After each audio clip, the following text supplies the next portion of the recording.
Welcome, Earthlings! From the minds of Dylan Oltoft and Rob McNabb, we bring you Laughing on a Prayer! Dylan, Yes. did you know that girls can do it too? Do what? Be evil as shit. Whoa! Progress! I know. Finally, the malevolent glass ceiling is... The malevolent glass ceiling. That's what they say, like, in terms of, like, progress, you know, breaking the glass ceiling. Oh, yeah. But evilly. Evilly, yeah. What was the name of the evil bitch from, like, The Incredibles 2? Her literal name was Evil Endeavour, which is Evil Endeavour. Oh, was it? Yeah. Evil Endeavour. Like, her fucking name was Evil Endeavour. Like, what's it, Cruella De Vil?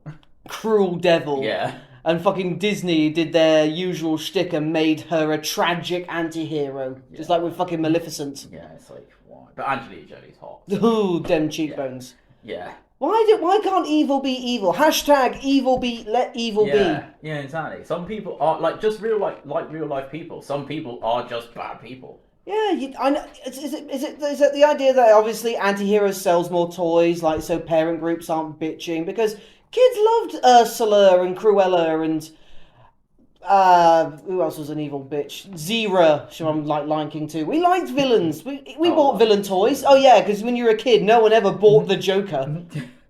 But I feel like a lot of it's to do with maybe like the message, or it's like, oh, if someone's mean, doesn't mean they're necessarily bad. It's like, yeah, but at the expense of storytelling, some people are just actually generally bad. Also, given... Like Jeffrey Dahmer, do you think he's got a redemption arc?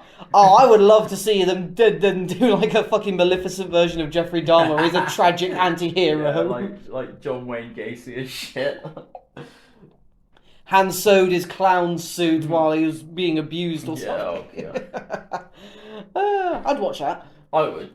I'd make that film. It'd have to be like one of those like in purpose like one of those like Death Proof. It'd have to be like one of those intentional B movies. Like one of those like really shit, something, like so shit that it's good. Something that's knows what it is, sort of thing. Yeah, self-aware. Yeah. So anyway, what are we doing? Oh, hang on. Hello there, everybody, and welcome how to long did that take? 2 minutes. 2.5 minutes nearly. Yeah. Oh, just a. And welcome to the next episode of Laughing on a Prayer. I am Dylan Oltoft, and this is, of course, Robert McNabb. Yeah, it's pronounced exactly the way that he just pronounced it, by the way. And today we are pulling up our camel toes, and we are going to pay tribute to the glorious femme fatales of the cinematic world. Yeah. Or evil bitches. Evil bitches. We've done villains before, and I think we mentioned a few female villains in there before, but here we're putting them specifically under the microscope because we're misogynist and we need to what did David Chappelle said? We need to punch down on them. Although, to be fair, some of my favourite villains just in general are female villains, to be fair. Look, Theresa May. Yeah. Does she have a redemption arc? I imagine anybody not in the UK listening to this will be like, who the fuck is that? It's alright, lots of people in the UK don't remember either. I've watched a lot of podcasts from like people from Canada or Australia, and they mention some like shit prime minister or politician, like, oh, the cuckold Bagago incident, and I'd be like, what the fuck is that? Yeah, it's like, oh, do you people not know who Spencer Percival is? There've been so many movies about American presidents. Do you think Hillary will ever get her own movie? You know how they did a movie about Margaret Thatcher, that absolute bitch, and they made her really sympathetic because she has dementia and all that, the Iron Lady. Was it? I thought her husband had dementia. No, her husband died, and the movie, and she was like, die of dementia? No, the movie was, he was like hallucinating. She was hallucinating him and shit like that because she was old and decrepit. I don't remember. I only watched that film once. It was terrible. But anyway, no, we're going to talk about fictional evil women for the moment, or many movies based on evil fictional women. Yeah, I mean, what's the one with Charlize Theron who played Eileen Wuornos? Sorry? You know Eileen Wuornos, the female serial killer, played by Charlize Theron in. I haven't seen that movie. Oh, it's really good. Yeah? Oh, what's it called? Oh, imagine a female Jack the Ripper. That'd be cool.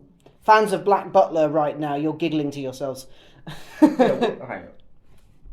Eileen Wuornos movie. What's it called? Oh, it's called American Boogie. Oh no, that's fucking. Oh shit, that's Netflix, don't worry about that. But I guess the idea of defining someone as Monster, that was what it was called. Monster. Yeah, it was called Monster. It's about Eileen Wuornos. Really knocked themselves out on that title. Yeah, But that's an interesting thing. Went Like, above, probably because they had to spend all their budget on Charlize Theron, to be fair. what do you think would define what makes someone an out-and-out female villain? For example, you know the movie Fatal Attraction? I've heard of it. Well, obviously the woman in... Oh, shit. Is that... I will not be ignored, Rob. Is that... No, that's not... What's it? Jamie Lee Curtis, is it? No. No. Okay, I don't know. There's a movie about a man cheats on his wife with some woman at an office party, and she ends up being like a psycho stalker. That's where the famous like boiling a bunny alive in a pot thing comes from. And Oh, really? all that sort of thing. I need to watch this film now. It will make you uncomfortable. Like, apparently the actress said, like, married men have approached her on the street and thanked her for saving their marriage. Because men have watched that movie and they, I guess a lot of them stopped randomly screwing women on the off chance they might turn out to be a psychopath. Yeah, don't stick your dick in crazy, boys. Yeah, but crazy got the best pussy. Yeah, I know. I hear. We should go to parties, do like what Matt Stone and Trey Parker do, like when they went to the Oscars in like dresses and shit like that. We should go in matching shirts, not matching shirts, but don't stick your dick in crazy is written on yours, but crazy as the best pussy is written on mine. Yeah, it's like, oh. I just stand next to you with the photos like. It's like, oh, you see that joke about like the alien and the girl? You know that picture? It's like, I come in peace. My name is Peace. Oh, fuck. But yes, I'm going to kick off with one of my favourite all-time movie female villains, the Queen Alien. The Queen Alien. I think that counts. Yeah, I think that does count. That bitch ruled. The rubber suit, though, is, not aged hugely well, but... Imagine being such an iconic villain and your only line is... Yeah, exactly.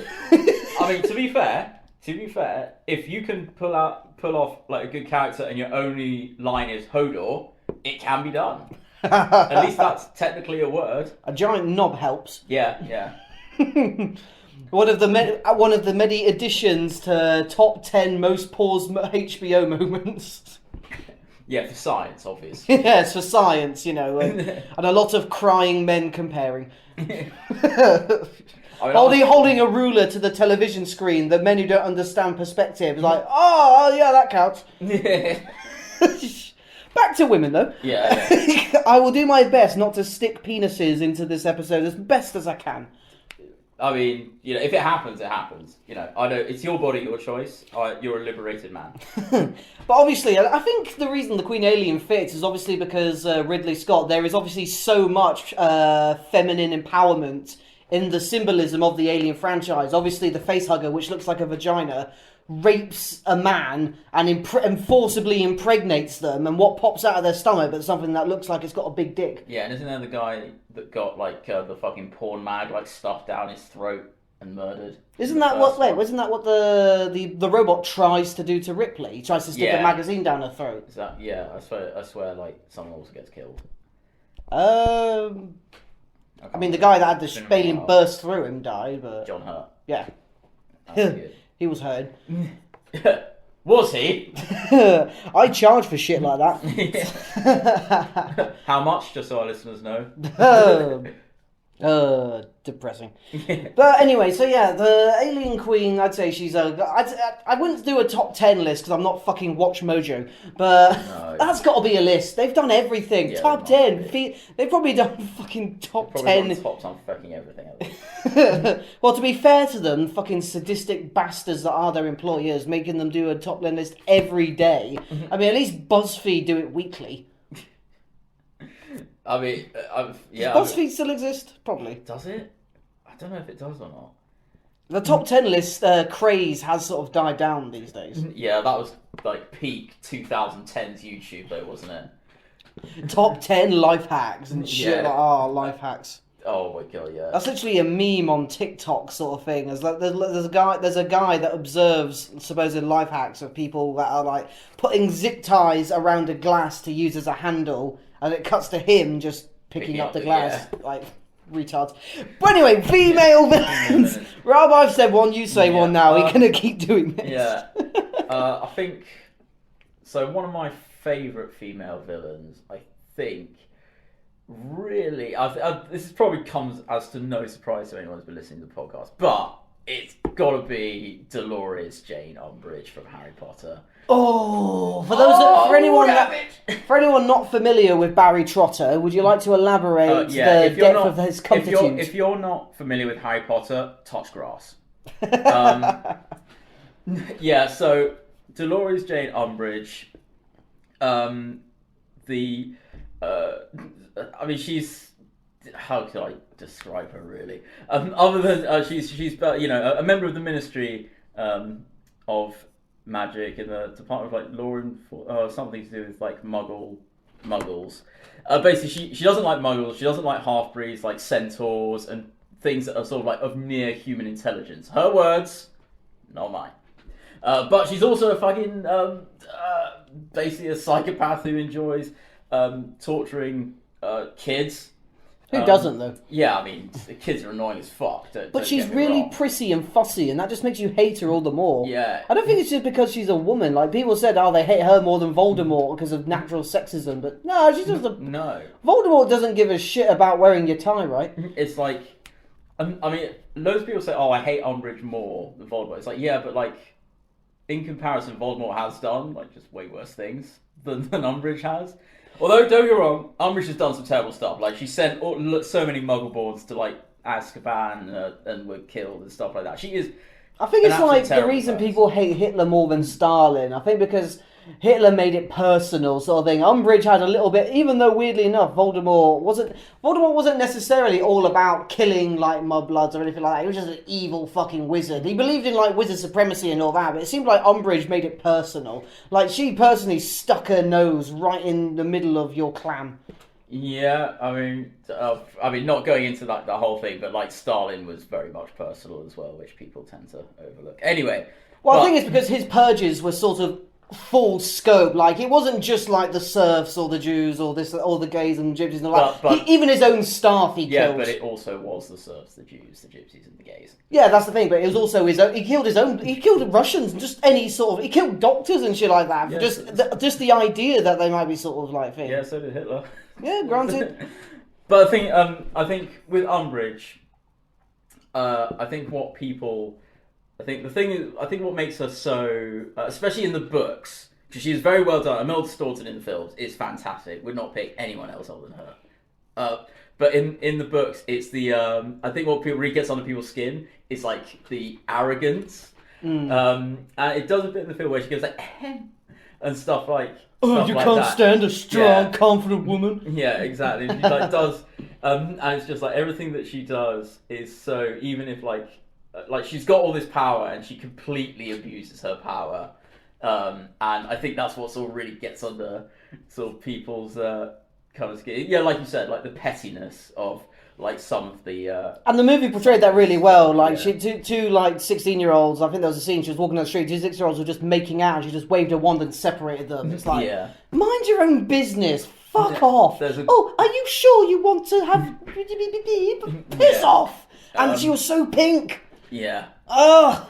Her sugar was pink. Yeah. There's a great part in the book where after Fred and George leave, they basically give Peeves the poltergeist, just cause as much mayhem as you can, and Peeves obviously loves doing that. And there's a bit in the book, it's very short, where Peeves is trying to unscrew this chandelier, and Professor McGonagall is walking past, and she says it unscrews the other way, and then walks. I was that's so great. McGonagall, Minerva was always the fucking best. And I think that's what's great about Umbridge is that.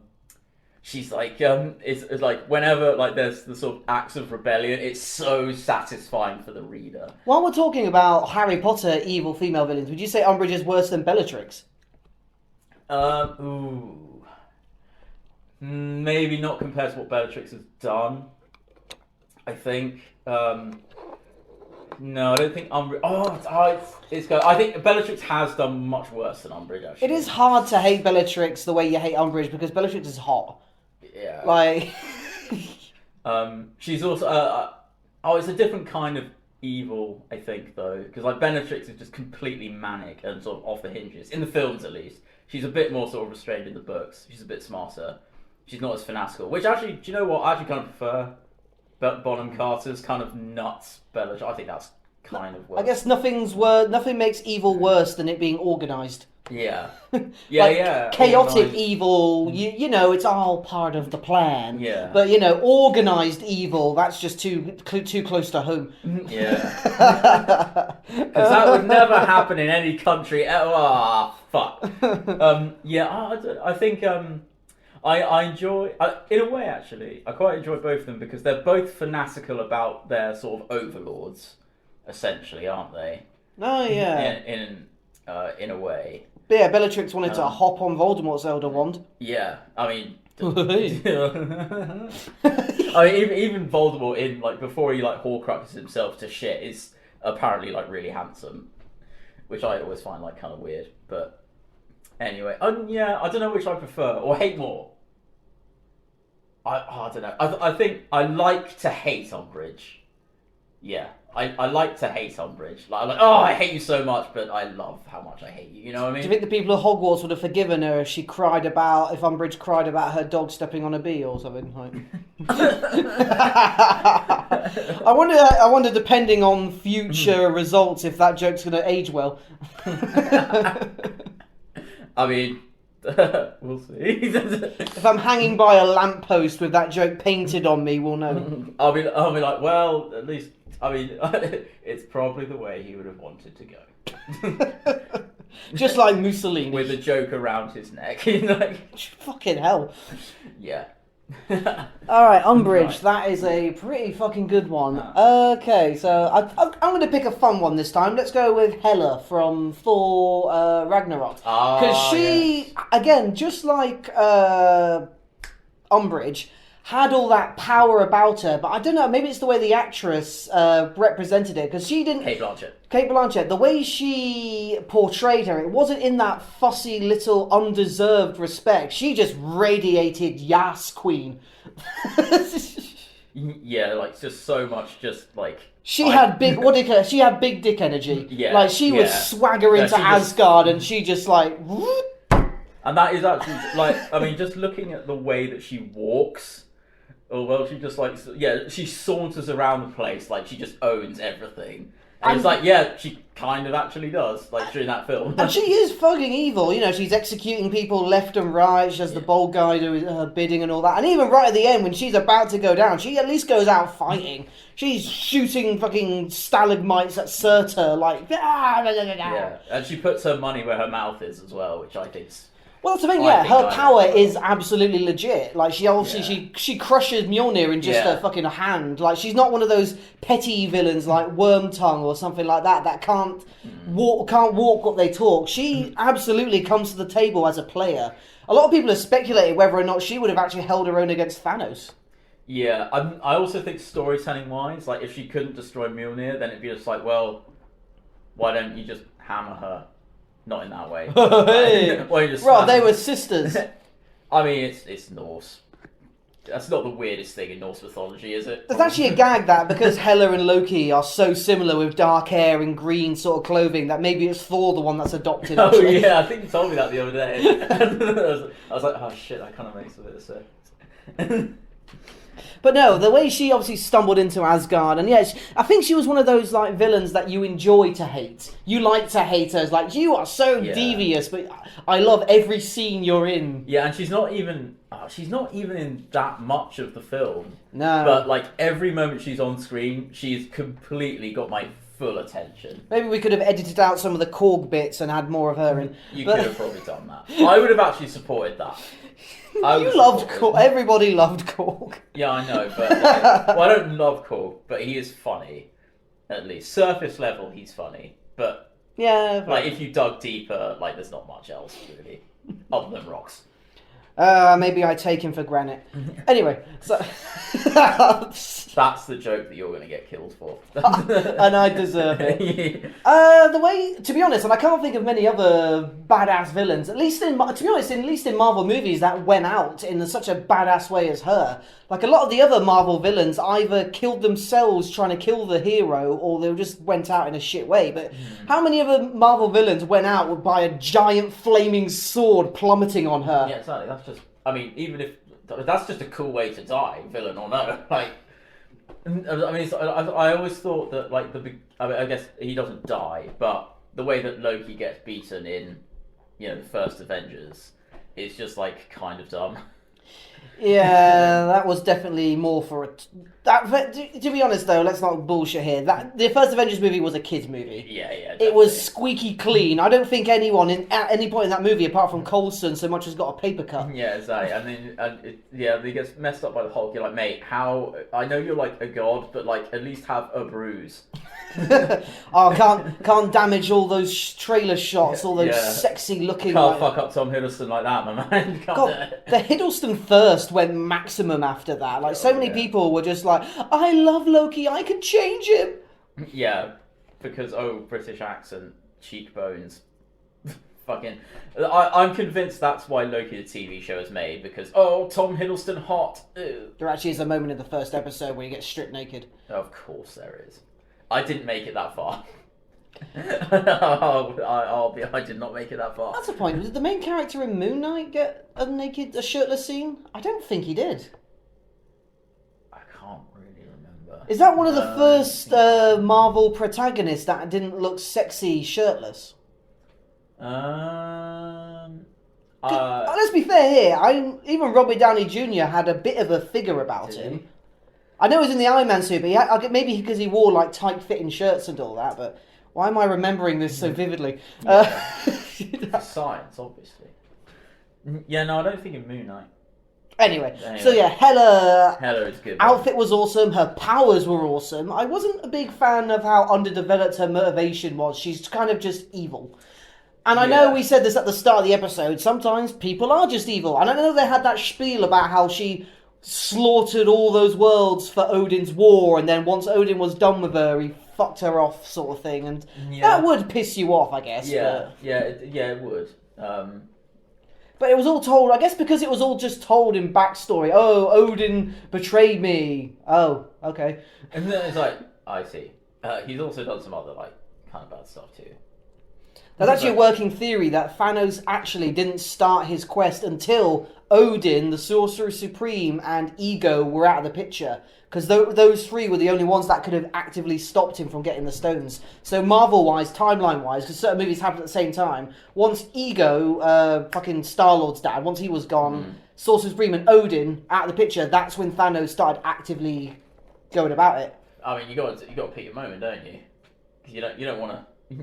You don't want to fucking start a fight that you're like, oh, I'm probably going to lose this, do you? You've got to wait until you're not going to start a fight with someone if all their like bigger mates are, around them. you're gonna do it when they're alone. That's just tactics. Well, as everyone likes to point out, the Time Stone really could have just defeated Thanos by doing the same time loop thing that he just did to everyone else. Or like the Reality Stone. Like reality can be... Didn't Thanos already have that? Yeah, it's like, why didn't you just use that then to make reality whatever you want, Thanos? Everyone's bubbles. Yeah, which, by the way, those were his words. Yeah, Hela's definitely a good, strong choice. And I'd say, even if she's not an incredibly deep villain, as far as Marvel villains go, not many of them are that well developed, but she's definitely a fun villain. She's, entertaining. I'd say between all the other ones, like what have we had, like Mickey Rourke as Whiplash, or fucking... I can't remember the name of the villain from Ant-Man, the yellow spider dick. Spider dick. I don't know. You hated Killmonger. I didn't mind him. I didn't hate him. I just thought Claw was better. Does he count as a villain? He's more of like a side villain. Well, he's still a villain. He's a bad guy, isn't he? I guess. He's more entertaining. He's more charismatic. He's just fun to watch. I guess I put her up there with Ultron. Always fun on screen. Has some good powers and banter with the heroes. I've watched Black Panther twice, and Killmonger his voice is just monotone, like, throughout the film, and it's dull. Oh, weird. The actor that plays him, fucking... Oh, God, I know his name. He plays Apollo Creed's son in the Creed movies, and those are really good. He can do a good performance. Yeah, but as Killmonger, it's just like... It's just a droning white noise to me. My partner would know. She always knows fucking names. names. What is his name? I can't remember. But anyway, I don't hate him. I just think that Claw's way better. That's fair. Technically, my partner saw the new multiverse thing. Wanda's a villain now. She fucks shit up. Oh, WandaVision. Yeah, so much is confirmed. Like, yeah, in the trailer, you were right. Those were. Oh shit! I should probably not. Oh, fuck it. Spoiler warning. Fucking Professor X does actually show up from another universe, and Reed Richards from the Fantastic Four. Oh my god. But to be honest, it's just sort of a, hey, I'm from the other thing. Bye. I think that's what quite a few like cameos are, though. Yeah, I think we're too spoilt now. Maybe because of No Way Home and all that sort of thing. Like, you can't just have someone pop up and we're going to cream our pants anymore. Yeah. Do you know a villain that I like? Who? Is Doc Ock, the female Doc Ock in Into the Spider-Verse. Oh, she was fucking Guy. Was it Guy Octavia? I think it was. Yeah, I'm going to look it up just so we get it right. I thought she was really good. She was actually my favourite. She was really funny, and the reveal of her turning out to be the female Doc Ock was great, because at first you thought she was just like an obsessive little scientist when she straps other Peter Parker to the chair, and then you finally see the tentacles rise behind her, and it's like, oh shit. Yeah, that was such a good reveal. Yeah. Because I feel like sometimes, and this isn't just, I mean, this is sometimes generally some villains, is that like, they say, like, I am blah, blah, blah, blah.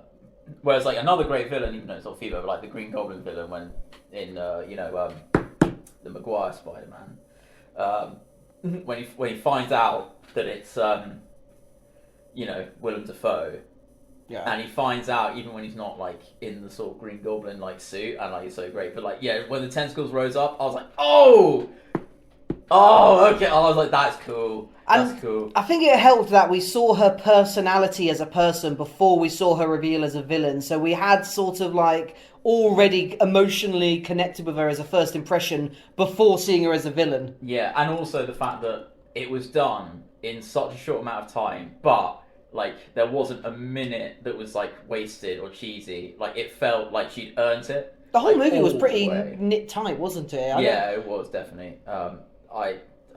Oh my god, Into the Spider. Yeah, so Doc. And again, the animation of the tentacles, all that was just all good stuff. She actually reminds me of one of the characters in my book, to be honest. Pretty personality-wise, pretty close to her as Siren Glacier. Like, she's pretty damn close to her sort of thing. Just an enjoyable sort of someone that, I guess, one of those mad scientists that's just lost in their own little world sort of thing. Yeah, and she's got that sort of mad scientist, like kind of steampunk look almost. Oh, with the goggles. Yeah, and like with the well, to be fair, the Maguire Doc Ock had the goggles.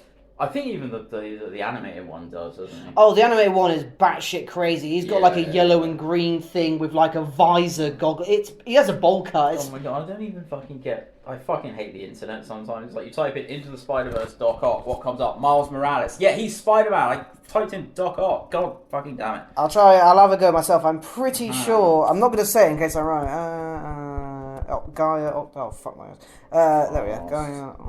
No, I don't want to get the fucking idea app. Come on. I hate. Oh, we got dead air here. We've got to keep talking about how great she is. What the fuck? Huh, holy shit. I'm actually struggling to find her as well. Oh, that's weird. That is weird. What was her name? Catherine Han is the voice, but it just says Doc Ock. It doesn't say like her non-superhero name. Yeah, Olivia Octavius. Oh, that makes sense. Olivia Octavius. Yeah, because it's like Otto Octavius, Olivia Octavius. I don't know. Probably fucking should have thought of that. Don't know why I was thinking Gaia, because while we got the pictures up, we're first introduced to her. She's got like a frumpy hair, a bit of a scarf and all that. You think she's just some normal chick. Some sort of like nerd. She almost reminds me of Maribel from Encanto. Oh, yeah. A little bit. And to be honest, her Doc Ock outfit is pretty badass. Yeah, she's got the full suit on those sexy and gloves. like the green sort of thing as well. Like I really like that. And when she's chasing, Miles and Spider-Man and Peter Parker, I guess through the woods. Oh yeah, that was a fun scene. Like that was really cool. Because again, I think what really helps the movie is that Miles is learning. We're learning about Miles's powers and going through him, learning them with him. So he's getting better and better a little bit at a time. And obviously, there's the other Peter Parker just. Yeah. The reluctant mentor. Yeah, I think someone said it about a bit like in season 1 of Game of Thrones, how we're sort of learning about King's Landing with Ned Stark, because he doesn't really know that much about it. and neither does the audience. So we're sort of learning along with him, and I quite like that as a storytelling kind of tool. Learning almost along first-person perspective sort of yeah, narrative. It's like this person doesn't understand, and neither do I, and they want to find out, and so do I. I quite like that as a storytelling perspective. I think Multiverse does it. Spider-Verse even does it pretty well. I think she's a good villain. Again, Damn fine villain. I'd rewatch Spider-Verse as well. I think so. Maybe a little bit biased, but she's my favourite out of the villains. Just a real well-rounded is what I'd say. All right, we mentioned her earlier, and I'm going to mention her now because again, everyone will always remember her to the point Disney had to ruin her. Cruella De Vil. Oh, just again, sort of almost like Hela. She's one of those villains that enters a room and just sucks up all the air. And she was always just loud, always talking with her arms, laughing at how poor everyone around her is. It was just the pause. It's like, oh, you can scarcely afford to feed yourselves. Just so poor. What is this, wood? Yeah. It's just someone that's just like. But again, to be fair, there's almost an air class. I don't know. To be fair to. Are you talking about the animated one? Animated. Right. I'm not going to reference the live action unless it's with contempt. Not the Glenn Close one. Oh, the good Cruella! Oh my god, that performance! Yeah, I love how you called it the good Cruella. I mean, yeah. Oh, Glenn Close, she was. I don't know who could have given a better performance. She was great. I don't know why they changed so much. They made the guy like a video game design. Oh, it was. Yeah, I really like. Hugh Laurie was one of the fucking. Yeah. What are they called? Ratchet and Pungus. I can't remember what they're called. But there was Arthur Weasley. He was the other one. Horace and something. Yeah. Oh yeah, Horace and Lester. Was that it? Yeah, that sounds about right. Let us know in the comments. I bet it's not Lester. No. It's Horace though. I swear Horace is one of them. Imagine naming your child after an Egyptian god. Yeah, or the evil Primarch that committed all the heresy of Warhammer 40k. Codwin nerds. I think what I really like about Glenn Close's performance is the fact that you can tell that. That's it. Horace and Jasper. Yeah, I swear. That must be it. Is that you can tell that she's enjoying playing like the character. I think if an actor's enjoying playing the character, then it sort of adds to it. But then again, she is very much like the animated one, I think. And I think there's an area of respect there because this is a woman that runs her own fashion empire. It's again, unlike Umbridge, she sort of deserves the snootiness she radiates. Yeah, like with the Umbridge, CEO, you have no idea anything she's ever done, how she got to a position. So when she's acting around like she owns everything, it's like, fuck you, bitch, why do you own everything? But Cruella, rich as fuck, fashion empire, all that shit. Yeah, someone like that would walk into a room and be like, "Oh, those curtains." I own the place. Yeah. Yeah. And look, to be honest, she almost fucking any moment. She probably could, yeah. Yeah, on a whim, like in the scenes, like she just whip out a checkbook like Seto Kaiba and just buy your whole life. Yeah, or like the lives of 101 puppies. So. And then once she gets, denied, then she turns fucking nasty, and you're like, that's actually like that's good enough. I feel. Who quoted her 100 puppies for one fucking coat? She was. Surely you could have gotten a good amount out of 100, and wouldn't it have been better to just kidnap them and wait for them to grow to full size and then you could skin have made them? maybe like 2. I mean, I'm all for skinning dogs, but I just think you need to be smart about it. Yeah, exactly. I mean, like if you've risen to that level of like CEO, company owner. You must be sort of relatively familiar with, the numbers. And none of you bitch in the comments. Where do you think your leather coat came from? Piss off. Why? Is it because cows aren't as cute as dogs, you fucking hypocrite? I mean, they're tastier than dogs, I hear. Any Koreans in our audience, more please comment below. more Wait, should dogs. I have said that? I don't know. They're more useful than dogs. Cows? Yeah. I don't know, you got an escaped prisoner, you don't want to sniff a cow to try and hunt them down. The sheep, we can't get the sheep together, release the cow. Yeah, I know, but you like to eat steak, drink their milk. Okay, so when you were talking about useful, you didn't mean in practical terms. Well, yeah, how is eating not practical? I don't know. Eating's the most practical thing one can do. I think it's because being eaten requires no effort on your part other than just a lack of resistance. Also, I don't know, would I rather fight a cow or a dog? Those are the questions we should be asking. These are the real questions. Maybe a cow. I don't know. I feel cows are maybe not a bull. I wouldn't fight a bull. I was about to say, but even like a milk cow, I reckon it'd have a pretty strong like back kick. Like a cow's hooves, I wouldn't fuck around with. Yeah, it's like a rule, like never walk behind a horse because horses will fuck you up. Or wait, if you're gonna go behind a horse, I used to date someone that told me about horses. You're meant to keep your hand on its body as you go behind it, so it knows where you are, sort of thing. So if you start on its neck, you keep your hand on its body. We're talking about Glenn Close. For fuck's sake. No, just good. So in a way, even though how evil she is, you sort of had, I don't know about you, I respected her. This was a hard-working woman who made her way in a man-dominated industry. Yeah, exactly. Like Bellatrix Lestrange. She's Voldemort's like first lieutenant in a largely male-dominated, Was the wizard world sexist? No, but they were very racist and had slaves. Out of the Death Eaters. Oh, okay. Out of the Death. Oh, I suppose there was one of the Carrows, like the Carrow siblings. One of them was a sister, but Bellatrix was the one that like. Isn't it almost funny the Harry Potter wizard world is racist and has slavery, but at least they're not sexist. Yeah. What's that video about? There's that thing about it's like, Mudblood's the worst thing you could call someone, and there's just like a pair of students that are like, yeah, so you guys just don't know about bad words in the Muggle world. I mean, there are I think they've seen shown a few times, like the old black wizard and witch and all that sort of thing. Imagine them hearing Hermione say that. I swear that's the joke. It's like, yeah, so like you just don't know Muggle. Which, again, Hermione, you're Muggle-born. You should definitely know about, that shit. Well, I don't know. She probably came from like a waspy white neighbourhood. I mean, her parents were dentists. Oh, fucking dentists make a lot of money. Yeah, I know. Fuck, true. We should have learned trades. We should have not gone into sixth form. We should have left school at 16 and gone into a fucking trade. What kind of trade again? Does it fucking matter? We would have retired at 40. I don't plan to live that long. Oh, that's fair. I think... Yeah, Cruella is great. She's fun to be... And to be honest, I'd hang out with her. Maybe that's a crux of what makes you... She's got loads of money. Maybe that's a crux of... Yeah, I won't lie. I'd be one of those people like, oh, Cruella, can you get me for this? I'd bash a puppy to death as long as she bought me dinner. Depends what kind of puppy, to be fair. Okay, yeah, I wouldn't want to kill... Like if it's like a Chihuahua puppy, yeah, fuck that. Yeah, maybe not a pity or a husky. It has to be over a certain size for me to like care about it. I think I'd kill a sausage dog. Dachshunds, that's it. Yeah, I'd throw that 5 yards.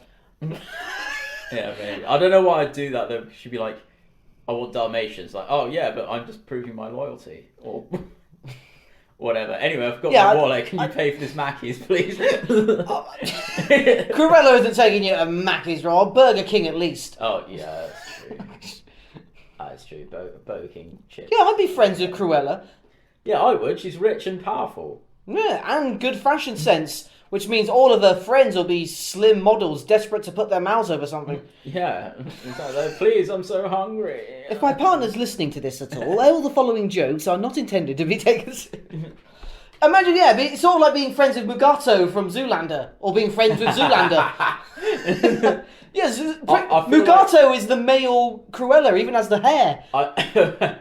I feel like it'd be easier to scam Zoolander out of money than Cruella, because Zoolander's really stupid. Oh yeah, you could. Well, he's a model, isn't he? Cruella is Mugato.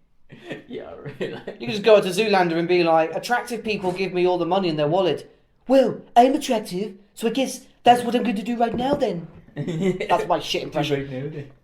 Could you grab it? I can't turn left. Something like that, I don't know. Wait, how do you put it in his left pocket? So yeah, Cruella, she's fucking... I love her. She's awesome. Animated, Glenn Close. Yeah, absolute delight. I remember in, 102 Dalmatians. It's really just about one of them. But 102 Dalmatians... You're only off by one dog. It's alright. Yeah, what are you saying? 102 Dalmatians. I hated the parrot. Oh, I'm just more going across the narrative. Technically, they're implying, like, what was it, shock therapy, or the film was pro-lobotomy. Well, they were about manipulating her mind and shit like that, weren't they? Oh, yeah, it reminds me of that film, Sucker Punch. Remember that film where it's fucking... what's it? What's her name? She's Violet Baudelaire in A Series of Unfortunate Events, the film. She's, Reggie Cray's wife in Legend. Emily Browning. Or Emily Brown? Emily Browning? Emily Browning. Okay. Well, when like the whole sort of story is like a thing, but then it sort of circles back to the beginning. It's like, oh no, she's just getting lobotomized with an ice pick. You're like, damn, that's a savage ending. I support it. Yeah, I didn't like that film that much, to be honest. Yeah, it's not a good film. It's not. Not even like CGI and all that shit that bothered me as much as it seems like one of those films that's too fucking pleased with itself. Ooh, it's like every 5 minutes, like the director wants to appear in front and say, "Do you get it? Do you get it?" Yeah, but like, how old were we when that film came out? I must have like 13. Yeah, something like that. 12. 13, 14. You're like, oh look, women in skirts that look like scarves fighting like anime stars. Yeah, I'm gonna watch that for the plot. Do you know what I mean? Like, yeah, that's fair. Yeah. What other good ones are? I mean, we mentioned it sort of. Is that your famous apple juice or? No. Oh, right. No. Me and Rob, as you know, we drink a lot of creative endeavours in here. Rob's got himself a massive jug. Like moonshine jug. I was about to say yes. It's not moonshine though. It's Old Rose's cider. Oh, very nice. It was like £5. God, look at that. It looks like a dehydrated wee. Yeah. That's how you know it's good. It tastes a little bit like it as well. Fucking 7%, not bad. Yeah. Is it 7%? Got 6.8. I round up. Yeah. That's why the bank doesn't like Classic math. I think they'd hate you more if you rounded down. Yeah. So, anyway, what's your next one? You mentioned it before, but and I'm going with Skylar. We'll get onto that, but I was going to say Maleficent in the original animated. Ah, beautiful. Why is she great? I like her just because she's so bitchy. She is very petty. The whole reason for her curse is because she wasn't invited to the party. Yeah, I'm just like, you know what? Like, that is a level of pettiness that I feel I probably have, but just don't channel enough. I was like, you weren't invited to a party, so I'm going to curse a child. I'm like, yeah, based. The live action made it really complicated. The fact that they've established this is a world with actual, like, fairies and wizards and trees, yet everyone's still Christian. Because it was a christening. Yeah, and then she just like turns up, and then not only does she do that, but she's powerful enough to like make a prediction, and it's not even making a prediction, it's just like, this is what's going to happen whether you like it or not, and then just leaves. Like, that's a power move right there. And once again, I love how the king's plan for that is destroy all the spinning wheels. It's like, yeah. I mean, maybe do that when she's 15, so your kingdom doesn't go 15 years without, adequate clothes-making tools. Yeah, also it's like, destroy them all. It's like, well, how do you think they came into being in the first place? Because you can make them? Or are you going to ban making? Is there going to be like a black market for spinning wheels? And again, unlike the Jolie one, there wasn't like a 10-minute scene of her explaining, the curse can be broken, it's like, haha, your baby's going to die, peace! Yeah, or not peace. But and again, right at the end, turned into a badass black dragon with green fire. Yeah, it turns into a massive fucking with fucking. Why did they not give us that in the? And then she like creates this entire like field of thorns and shit. She's powerful as fuck. How hard would that have been to bring to the fucking live action? Yeah, but then whatever his name is, Saint Vanilla. I'm just going to call him that because he's got no personality. It just happened to roll a fucking nat 20 to stab her in the chest, and it's done. Well, he didn't even do that. I think he threw it. Did he throw the sword? I think he threw the sword. I can't remember. It was probably some sort of bullshit. I remember he had a sword that was just miraculously given to him by the fairies. And then I think he did throw the sword. I think he did. I seem to remember he threw the sword and it just stuck in, and then she died. I seem to remember that happened. But she was really good. And again, she's hardly in the film really, but every moment that she is in the film is just so gripping. Oh yeah, and it's kudos to her voice actress. Yeah, definitely. She's really got that sort of cruel kind of sort of vibe. Even just the way that she looks. She looks a lot like Hela. As well. Yeah, she does actually. She's got that sort of horned. Like, is it a helmet? No, it's not a helmet, but some sort of headpiece. Yeah, like a hat mask. Yeah, which Hela got rid of. I'm actually kind of glad that Hela got rid of that spiked helmet. I thought that was a bit odd. But we need some universe crossovers where Cruella De Vil designs Maleficent's clothes. I think Maleficent could get on board with killing puppies. Or Edna from The Incredibles. Oh, I'd watch that. I don't know. I think Hela had a cape. That'd be the first thing to go.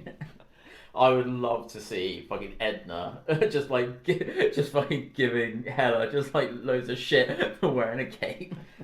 I want to see because they have those fashion reality shows. Like have one with Cruella De Vil, Edna Mode, and I don't know the guy from Silence of the Lambs or something. No, what Buffalo Bill? I don't know. I'm trying to think of a kid. On its skin, or it gets the hose. It was a serial killer that made shit out of human skin. Am I thinking of Leatherface? Or Ed Gein? Yeah. Who Leatherface is based on? All right. Okay. So yeah, him and Ed Gein. So Cruella De Vil, Edna Mode, and Ed Gein. And Ed.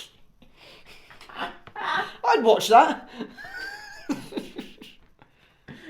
Yeah, I'd watch that too. Actually, definitely, I'd watch that too. Right, you're going to enjoy my next one. I'm sure. So this is an enjoyable. I know. The thing is, I'm not even a massive fan of this franchise. I think it's a little bit. It's because I don't like toilet humor, so it wears on me really quickly. But this was a female villain that is always funny, could be diabolical, had a pretty good plan, and almost won. The Fairy Godmother from Shrek 2. Oh yes, yes, she is top tier. Shall we just start off with her cover of "I Need a Hero"? Oh yeah, I've got that on my Spotify, and I work out to it. I listen to it. I listen to that unironically. Fuck, it's better than the original. 100% better than the original, and she's she was always quality villain, top tier. So many scenes. I mean, right from the beginning when she's threatening John Cleese, and you think you forced me to do something I really don't want to do. Her head would crack her knuckles. Yeah. Hi, welcome to Medieval Burger. My diet is ruined. I hope you're happy. Yeah, Jennifer Saunders. Oh, she's so good. So she's funny, and again, she was pretty evil at every turn, trying to get her son to be king, lying about this and that, and pretty much had the king under her boot and blackmailing him. I also like how she has got this sort of quality that Umbridge has, where she's overly sweet because she's literally a fairy godmother, but then when she's nasty, she's really nasty. There's that part oh, you can't force someone to fall in love. She's like, I do it all the time, and you're just oh shit, she's a serial she does this all the time. But that's love potions are pretty date rapey. Yeah, exactly. It's that's I'm surprised Harry Potter never turned on that. That love potion is literally rehypnol. I mean, that love potion is literally why Voldemort is the way that Voldemort came into... Oh, it was conceived under it, wasn't it? Yeah, exactly. Which is why he can't feel love, because it was artificial, it wasn't genuine. So yeah, no, love potions are... I mean, whoever invented the love potion is probably being very quiet. Probably incels or something. Yeah, probably oh yeah, definitely big fucking neck bit. No one will fuck me, so I'll use magic to make them. Amortentia, I think it's called. So yeah, back to the Fairy Godmother. Yeah. For example, her interactions with John Cleese, brilliant. Even when she interacts with Shrek and that, when he goes to a little factory and she's talking about how ogres don't have any value. And the thing is, you could almost argue she's like a product of her environment, because obviously Shrek... the medium subverts fairy tale stories, turns them on their head. The bad guys are the good guys, and the good guys turns out to be the bad guys. Like Prince Charming. Yeah, like Farquaad and all that sort of thing. Yeah. So she turns out to be, I think it's because he's throwing a wrench in her perfect little world sort of thing. Yeah, she does at the beginning, doesn't she, when you first meet her. And she's like, whoa, when did this happen? This can't be right. Yeah. And it's she's got this sort of thing where she can't deal with change. People aren't following the story. Yeah. And it's literally like Stepford Wives thing. People are cracks forming around her perfect little world. And the more cracks become, the more vicious she becomes. And much like Shrek, and just sort of fairy tales in general, it's the ogre is supposed to be the villain, but the ogre's not. It's the hero. Whereas the Prince Charming, the Fairy Godmother is supposed to be sort of the purest of goodness. But they're actually the bad guy. Even the wolf, the wolf. Some gender-confused wolf. Telling him that his princess is already married. Well, yeah, it goes back to the narrative when Shrek's talking about how ogres have layers. So he's actually, I'm a complex person. People, the Wreck-It Ralph thing, people see me as a villain, and that's the role I play for them. But I mean, the first one. Yeah. The second one is just a big product placement ad. Well, I'm more sort of talking about how, and then there's the villains, and they're all shallow. Just they're all because you're- superficial and they're all about there's skin and all that. It's like what's it? It's like just because you're a bad guy does not mean you're a bad guy. You are bad, but that doesn't. You're a bad guy, but that's not bad. Yeah, and Fairy Godmother is top tier villain material. And again, she almost won, with Yeah. the clock struck, and then she turned into bubbles. I don't know, Thanos must have been about, but Yeah, and then she turns she had a whole kingdom under her heel, like. yeah, and also the fact that everyone loves her as well, which sort of gives her power. 'Cause everyone loves the Fairy Godmother and thinks she's great, and it's like quite a good thing. It's like Because it's people all that you think part of the plan. What'd you say? One little ogre is going to marry the princess, and everyone loses their minds. And again, the Shrek franchise as a whole sometimes bothers me because, again, I don't like toilet humour because I don't know, I'm dead inside or whatever. But there are some really good jokes in Shrek 2, and that's. I know you Shrek 2 is superior to the first one, I think. It's one of those sequels that does what a sequel should do. It jumps off the original one rather than Builds just the world more. It doesn't really repeat anything. And I also like how Far, Far Away is basically like Hollywood and it's full of like shallow people and product placement and stuff like that. Fairy Godmother And definitely as a villain, she was a perfect antagonist because she literally symbolises everything Shrek struggles against in his life. Because the first one hinted at that with the wanted posters and Farquaad and Lord that sees him as ill, but she's literally the embodiment of what makes fairy tales fairy. And Shrek is the ultimate person that subverts that by not being an ogre. And also the fact like how all of her stuff, like her potions and stuff, make people pretty, but it's like you're pretty on the outside, not on the inside. Like quite literally like Prince Charming in a way who's supposed to be. And then like Shrek takes the potion that sort of makes him handsome. But then even Donkey says it, you're still the same person inside. She's really good. And I'd watch Shrek 2 like every now and then. I rewatch it. It's a good rewatch. It's a movie you can watch without needing to watch the first one first. Like no one just starts off in the Two Towers. Good standalone film. Yeah. Although to be fair, I think Fellowship of the Ring is the better. Oh no, that's fine. I'm just saying when you go to watch Lord of the Rings, you don't start with Two Towers, do you? No. God, that'd be something that would be grounds for honestly exile. I mean, I think people have been sent to the Tower of London in our country for less. Fairy Godmother, top tier. I don't know if I can top that, but we will talk about Skylar. We've got 8 minutes left. We've got 8 minutes. Oh, shit. Okay. Can I perhaps dedicate some minutes? Because I feel like I feel you're going to waste those minutes asking to. Yeah. Okay. Game of Thrones. Right. We need to talk some of these women. All right. Cersei, Melisandre, and... Is she necessarily a villain? Bro. Okay, Come on. Burn the little girl, but is she maybe not a product of a cult she's been indoctrinated I think in? she's still a villain. I think she's a villain, but she's one of those villains... Resurrected Jon Snow? Because that's what David and Dan wrote her to do. We still don't know what happens in the books. Jon Snow's been dead for a long time in the books. He's been lying in that snow for quite some time. I feel we can't flip-flop between the books and the show. We need to pick one here. Show. We'll do show. We'll do show. Otherwise, we're getting into Lady Stoneheart territory. Yeah, exactly. But Melisandre, I think, is definitely... She's one of those ones that I think, personally, sort of convinces herself of things. Because, she says, I see stuff in the flames.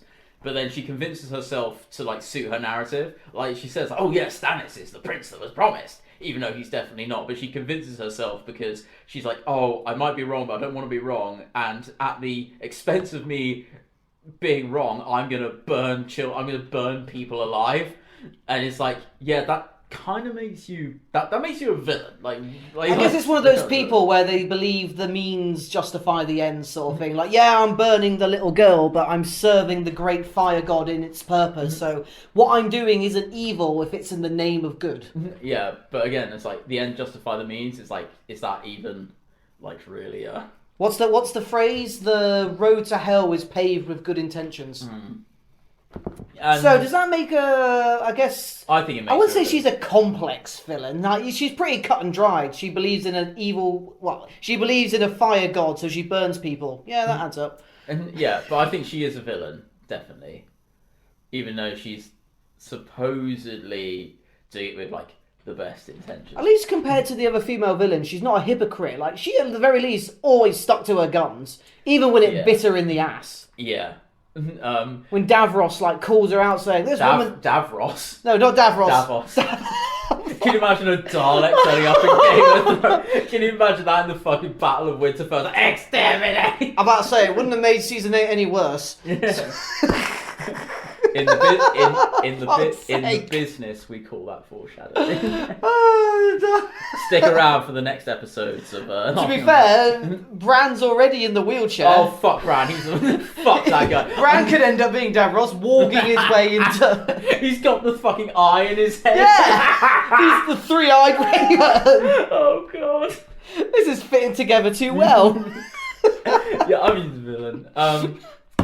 Bran's a villain, yeah. Yeah, no, fuck that bitch. He's like Professor X of that world. For all we know, he could be just mind-fucking everyone. He's like Professor X if Professor X like didn't have personality. I've never liked Bran, even from like episode 1. I think if Patrick Stewart had played Bran, you would have liked him. Or the Three-Eyed Raven. Yeah. But anyway, we're talking about... Cersei. Oh, okay. Okay, so Cersei... Yeah, she's pretty bad person, but again, I would say not as like, for example, a lot of people reference Shakespearean villains as being tragic, like Denethor from Lord of the Rings and all that. Someone that meant well, that fell from grace in the shroud of madness, coupled with power and destruction. Well, Boromir as well, very much does that as well. But Cersei, I think. I don't think she has that element of tragedy, like, oh, woe is me, like she doesn't. All your children died. Yeah, that does suck, but it was. Would you say that was her fault, their deaths? That her children died? Definitely Tommen. Definitely Tommen. Because she blew up the Sept and killed his wife, and then that made him take up skydiving. Yeah, but Tommen's a little bitch. Yeah, he was. Tommen is like the Sansa of the Lannisters. It really goes no fucking personality and... Yeah, fuck it. Oh. At least he had the decency to kill himself. It really goes to show that just because you don't put someone evil on the throne doesn't mean they'll be good. Yeah, and I think it's... So, like, there's the 3 Lannister siblings. You have Tyrion, who's really smart. You have Jaime, who's, like, a knight. He's the Prince Charming. Yeah, he literally looks like Prince Charming in the first If they ever made a live-action Shrek, he should be fucking Prince Charming. Whereas I think, like, Cersei is kind of... She's a bit more sort of belligerent. And like a bit more, like she's got a short temper. Well, a little spoiled princess sort of thing. Yeah, exactly. And don't get me wrong, there are parts. So like Marcella, for instance, you know, her daughter gets murdered by Dawn. Also, I don't give a fuck about Dawn. All right, I'm just gonna say that I don't give a fuck about Dawn. Oh yeah, nothing really ever happened to them, did it? Yeah, Oberyn Martell, that was the most exciting thing. He died. Dawn can go fuck itself. Like I kind of was on. But what I kind of like about Cersei is that. She is a villain, and I really do hate some of the stuff that she did. But when she got revenge for like her own daughter's death by poisoning the Sand States and like making them watch like her daughter die, I was like, you know what? That is fucking cool. She's definitely ruthless, and again, even though she was made to walk naked through the streets, when she was able to turn the tables and get her power back, she had the woman that did that to her, like, what was it, raped by Zombie Mountain or something? Yeah. I'm not sure exactly what he did to her, but... Yeah, you don't really know. She's ruthless, which I can appreciate. I can appreciate someone that, but it's not a matter of like I don't believe Cersei believes in anything. Like I said, it just comes back to the spoiled princess. She's just pride and ego, and she wants. And if power. someone, definitely wants power. And if someone wounds her pride, which often Tyrion did, and that's why that's one of the reasons she hated Tyrion because. Well, Tyrion unintentionally technically killed her mother. You disagree with Cersei and she has you killed. So I don't think that really makes her a villain of the ages. It's again, I'd rank her closer to like Wormtongue in terms of like general shittiness. I think she's got more power than Wormtongue. She has more power, but I'm talking like character-wise, the personality. Like there's not much method behind the madness. Like I said, she's just a spoiled... Well, yeah, but she wants her family to be in power, and she wants to be in power, which is why she murders all those potential, bastard sons of Robert Baratheon, and how she was, married to Robert And even in we're talking about the TV show, but like how Robert was always in love with Lyanna Stark and never loved Cersei really, and she was sold off for sort of political means and hated Robert, and she wants power for the Lannister family and goes above and beyond to do that by murdering children and blowing up an entire sort of sept. I think she is I would definitely class her as a villain. Is she top tier? Maybe an 8 out of 10, but I think she's definitely a force to be reckoned with. Again, the Game of Thrones, she plays well. Yeah, and she plays it throughout the entirety of the series. She knows... manages to survive until the end, until of course she has one of the shittest villain deaths ever. It's like you've got such good cat, and then you get crushed by some bricks. I don't know if anyone really had a satisfying death at the end. I mean, the Mountain and the Hound just fell. Yeah, no, that was really stupid. I don't know why they did that. But again, we're gonna. The Night King just turned into rock candy. Because subverting expectations. Daenerys just got prison shanked. Yeah. Terrible. Oh my god. Don't worry. Yeah, does Daenerys count as a villain? I guess she came on at the end. The end. And again, I think because of how a lot of people say season 8 was rushed, I think her transition was rushed into going straight into, okay, they killed my best friend, I'm going to go roast alive women and children. I mean, there's definitely, throughout the series, I think some people say that, she just suddenly turned bad. That's not true. Throughout the series, she has demonstrated, ruthlessness. When she set fire to all the what do they call them? The fucking... slavers. Not just the slavers, but she also burned alive, the Khaleesi leaders and all that as well, didn't she? Yeah. And, she did that. Zoe Daxos, she shut him and whatever, that slave girl inside the vault just to, starve to death. She burned Randall and Dick on Tarly. But again, they had... She crucified all the slavers. But that's the thing, it was done for good reasons and all that sort of thing. Yeah. It wasn't just done to satisfy her own sort of petty whims. Again, doing a Cersei move, burning alive all those women and children, that was a Cersei move. I mean, it's sort of, in a way, because she saw all the slaves that were crucified, and then she was like, well, I'm going to do it to the slave masters. Well, yeah, that was and fair. She is ruthless. But this idea that people say, she just randomly turned bad and started killing people, I was like, yeah, no. I think it was more that they didn't really understand the motivation. But previously, Daenerys had never done horrific harm to people that didn't have it coming, and then out of nowhere she kills innocent people. Which again, it's even the Tarleys, she burned them because they refused to bend the knee. And you're like, okay, that's setting an example. But then just killing loads of Dick on. Oh my god, don't even get me started on the cringe humour in season 8. But then just burning innocent people, you're like, even after the bell has rung, you're like, but subverting expectations. No, don't do that. Don't do that. She is a villain at the end. I will say that she is a villain at the end and needed to be killed. But other than that, I don't think she deserved really. She didn't feel like she'd earned quite that. Maybe. But we can both agree that there is a long line of female villains in media that are both a joy to watch and revel in their villaitude. Villainry? Villainry? I feel like that's a word. Yeah, maybe. We're meant to be writers. Well, only 50% of us are published, so I've got an excuse for a little while. Thank God for that little red squiggle. Woo! I think we're taking a few moments to mention unintentional villains. For example, honourable mentions go to Skylar from Breaking Bad. Oh, God. A woman that was caught in the middle of a failing marriage, a potential drug war, and her only motivation was to protect her family from being caught in her husband's ever downward spiral of drug-infused money mania, and yet somehow became the biggest cunt in the world. I mean, she was always a cunt, though. I don't know, first season when, a nanny housewife. It was his birthday, she only gave him a hand job. Fuck that. Yeah. Fuck that. No. That's evil. That's evil, man. That's the worst thing Skylar ever did. That's the worst thing. But she spelled out his bacon. Oh my god, she spelled... Oh great, she can read. Any other unintentional female villains? perhaps. Antagonists that sort of happen to be in the way. Maybe Rose from Titanic. She way. kind of ruined Jack's life. So I mean, I feel like the iceberg kind of ruined it. I don't know the specific gender of the iceberg, but well, he was like the American Aladdin. He would have like snuck his way onto a boat if he wasn't worried about saving her sorry rich ass. Yeah.